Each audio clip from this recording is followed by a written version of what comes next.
Dicen que no hay plazo que no se cumpla. Así que, ¿enjuiciar a los expresidentes de México, sí o no? Protesto guardar y hacer guardar la Constitución política de los Estados Unidos mexicanos. Y si así no lo hiciere, que la nación me lo demande. Menos esto era lo que se pretendía que se preguntara el próximo 1 de agosto cuando se realice la consulta popular, en la que tanto tú como yo vamos a poder ser partícipes. La pregunta original decía lo siguiente: ¿está de acuerdo o no con que las autoridades competentes, con apego a las leyes y procedimientos aplicables, investiguen y en su caso sancionen la presunta comisión de delitos por parte de los expresidentes Carlos Salinas de Gortari, Ernesto Zedillo Ponce de León, Vicente Fox Quesada, Felipe Calderón Hinojosa y Enrique Peña Nieto antes, durante y después de sus respectivas gestiones? En realidad no se preguntará concretamente esto. Para ponernos un poco en contexto, empecemos dejando claro varios puntos. Una consulta popular es un ejercicio democrático y un derecho que tanto tú como yo tenemos, que está plasmado en la Constitución Política de los Estados Unidos Mexicanos en el artículo 35.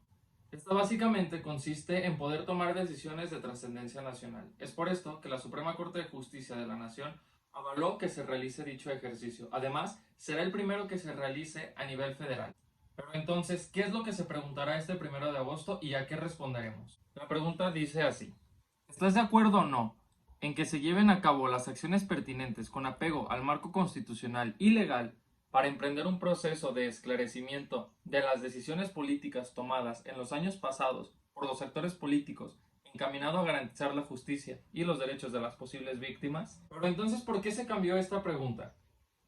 La pregunta original fue una iniciativa que tuvo el presidente Andrés Manuel López Obrador, la cual tuvo que volver a redactar la Suprema Corte debido a que ésta originalmente violaba derechos humanos y además era inconstitucional. Ahora bien, antes de explicar y precisar en qué consiste realmente esta pregunta, hay que tomar en cuenta que para que esta pregunta sea vinculatoria, es decir, para que las autoridades competentes hagan de sí la voluntad del pueblo, esta tiene que tener al menos el 40% de los votos emitidos de todo el padrón electoral, es decir, todos los que estemos inscritos en la lista nominal. Dicho esto, entonces, ¿qué entendemos por la pregunta que vamos a ver en las boletas el 1 de agosto? Realmente no se sabe a ciencia cierta, ya que es demasiado ambigua y un poco difícil de entender e inclusive de interpretar. La pregunta deja más dudas que certezas. ¿Por qué? En primera, deja vacíos legales, deja muchos vacíos procesales porque no vienen referidos concretamente en esta.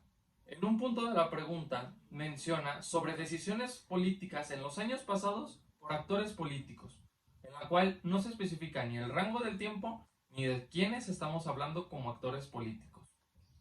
Así que, por cuestiones lógicas, podremos interpretar el tiempo y a los supuestos actores políticos de muchísimas maneras. Es decir, nos situamos desde tiempos de la Guerra de Independencia, o desde la Revolución Mexicana, o bien desde ayer.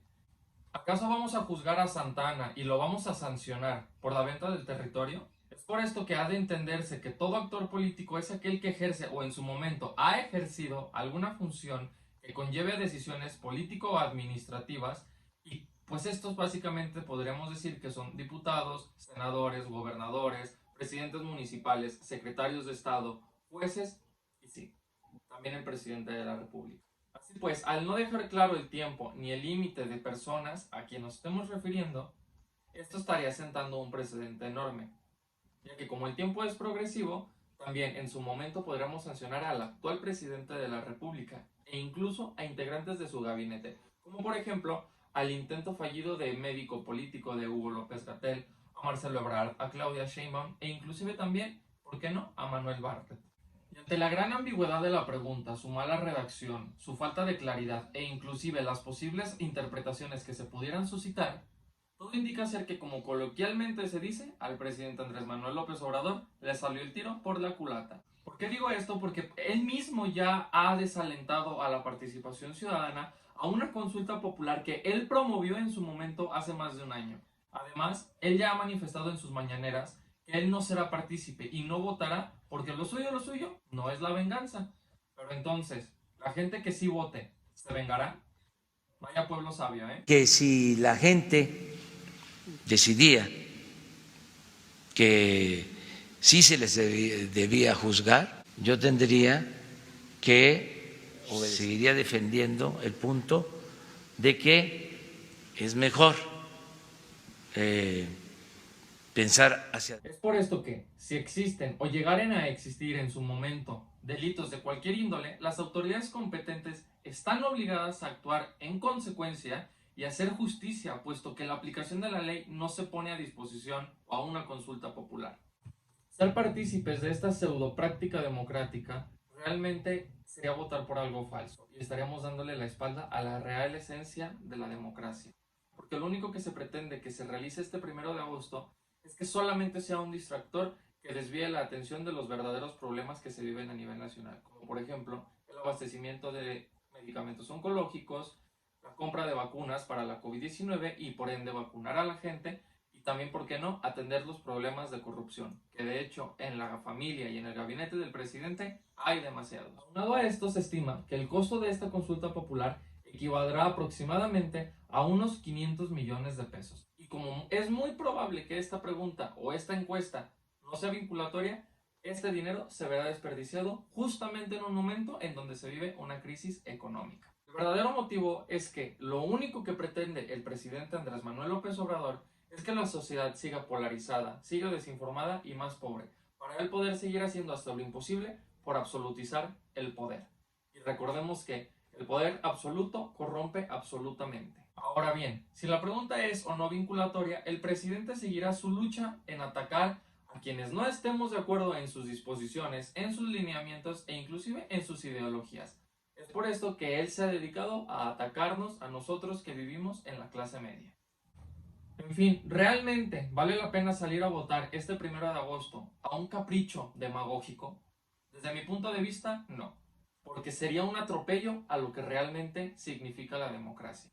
Recuerda que la aplicación de la ley no se pone a disposición y hay temas en los que de verdad deberíamos de poner atención y atenderlos. Por ejemplo, la crisis sanitaria, la crisis económica y, ¿por qué no?, a la crisis de inseguridad. Es por esto que te invito a que este próximo 1 de agosto no seamos partícipes de esta práctica tramposa, esta práctica descalificativa y esta práctica innecesaria.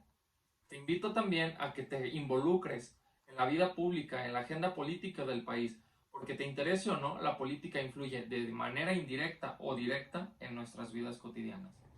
Si llegaste hasta aquí, te agradezco que te hayas tomado el tiempo de haber visto este video y te sirva un poco de reflexión en las decisiones que tomarás en años futuros. Apóyame dando like, compartiendo este video y dejándome saber qué opinas al respecto. También te invito a que me sigas en todas mis redes sociales. En Twitter, en Instagram y en TikTok aparezco como Toño Ramírez 11 y en YouTube y en Facebook me encuentras como Toño Ramírez.